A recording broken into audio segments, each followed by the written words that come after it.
Here we go. 94.3 The Ox. It's 20 West and just go away on your Monday ride. 8:28 time for Coffee Talk, brought to you by the Comanche Chamber of Commerce and Agriculture. Check them out at #Explore Comanche, Texas. As we say good morning, welcome into the studio. Cynthia with Hope Tinsley. Yes. Yes, you're right today. I did it. I was getting scared there. I was working for. I was too. Trying to figure out if my job had changed. Where you were going after this? Yeah. That's always good to know. I have a hard enough time figuring out which office to go to, and hoping to know if I have to go to a different location, but different job. Just trying to help you out. Sorry. Good morning. Happy Monday. Do you know what Sunday is? Mother's Day. It is. Have you got your? We have to look at moms, wives.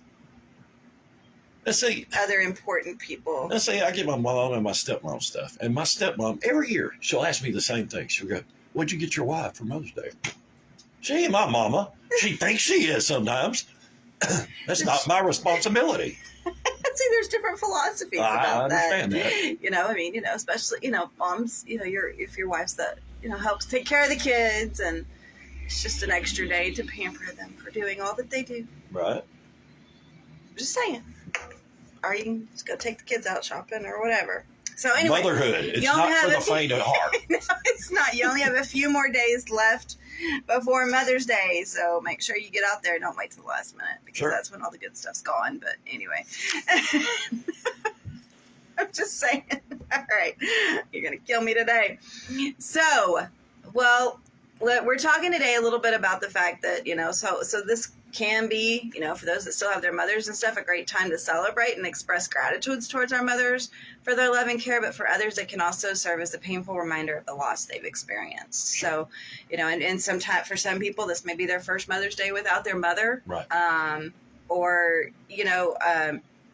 That can be huge. All those first, when we talk about grief, are really, really big. But every time you have that reminder, it's still hard. I mean, or if you're a parent that's lost a child and you're grieving because you don't have that child there for your Mother's Day. I mean, absolutely. I mean, all those things that can be triggers when it comes to Mother's Day.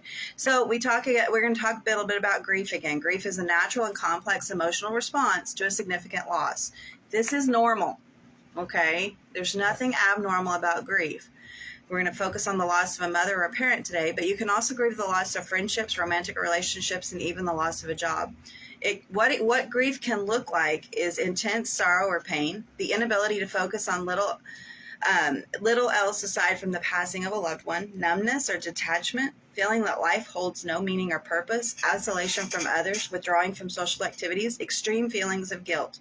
It is important to recognize that everyone grieves differently, and some family members may need more time and space to process their emotions. While families can grow distant after the loss of a parent due to unaddressed grief, by acknowledging and respecting each other's individual experiences and needs, family relationships can gradually heal and grow stronger over time. And this is so true because, everybody grieves so differently, first and foremost. So, I was around my fiance's family this weekend, and this is going to be the first Mother's Day without a young mother that had died recently within the last year. And and it's kind of that closeness that you start seeing, especially when you look at, okay, she's no longer here, how is this going to affect? But then you start realizing time is short, life is short. And you kind of have to take time to smell the roses. You just don't have any more. We don't have promised tomorrows. We all know that, but knowing it and realizing it are two different things. Absolutely. So taking that time, and realizing and just seeing the family together and the way that some of the closeness that has evolved over the last couple of years and just different things, and it was good to see that, and even though this individual is not going to be here this Mother's Day, I think that there's a closeness in this family that may not have been, again, just losing a young mother in the family. It's just different, Sure. And knowing that she's left behind children and and all of that. I mean, as well. And of course, her mother is still alive, and that grief is going to be hard for her as well, coming up on this Mother's Day, the first Mother's Day without her daughter. Mm-hmm. So, I mean, again, you kind of look at some of that and realize, it's important to realize everybody is going to grieve differently. And there may be some people that really, really need a lot of attention, and there may be some people that need space. Sure. Okay.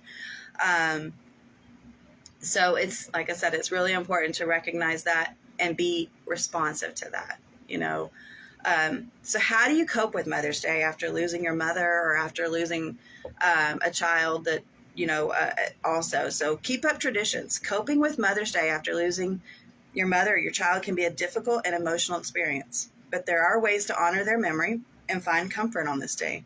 So this can involve making recipes they used to cook, making their favorite food, visiting their favorite places, doing activities they love to do. Involve your own children or other loved ones in the same tradition in honor of their loved memories. This includes them in your grieving process and can also create new memories that honor your mother's legacy. Special things that, people will do is often visit graves, especially around Mother's Day, especially, and, putting flowers out. And, if you used to always get your mom a bouquet of flowers, or for my kids, it's a teddy bear, just different things that they might get, still encourage some of that, and do that, and don't just say, I don't have to do that anymore. Right. Because it's not about that. This was your expression, and find ways to express that love for that person, even though they may not physically be with us anymore. It's reflecting. It's important to not avoid painful feelings when dealing with the loss of a mother. Take the time to reflect on your loss. Look at old photographs. Speak to your family and friends about fond memories. Sort through items that belong to your mother to help you connect with your memory. And remember to be gentle with yourself and take breaks when needed. As always, I cannot ever reiterate enough that allowing yourself to experience and process difficult emotions and taking care of yourself are some of the hugest things that we can do, no matter what it is, okay? It's allowing yourself to do that's going to be a huge part of the grieving process. Allowing yourself time, self-care, those magic words that I always hit on. If something you and your mom used to do, or you and your child used to do, is go, get pedicures and manicures, go do it. Right. Go do that. Do that as a fond memory of them. And it helps you feel a little bit better too. Maybe you've been working through your newfound grief as Mother's Day approaches, or maybe it's a grief you have felt for a long time. Okay, either way, you may not feel up to reflecting or upholding traditions, and that's okay.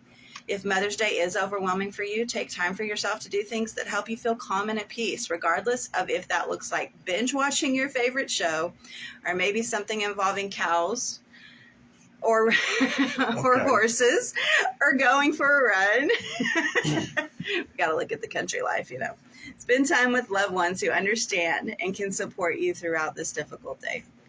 As always, guys, if you're really struggling and you're finding it harder and harder, seek professional help if grief persists over a prolonged period of time. There is a normal grief process, but if it has persisted over a prolonged period of time, this one it's time to get some professional help to help you overcome in a healthy way.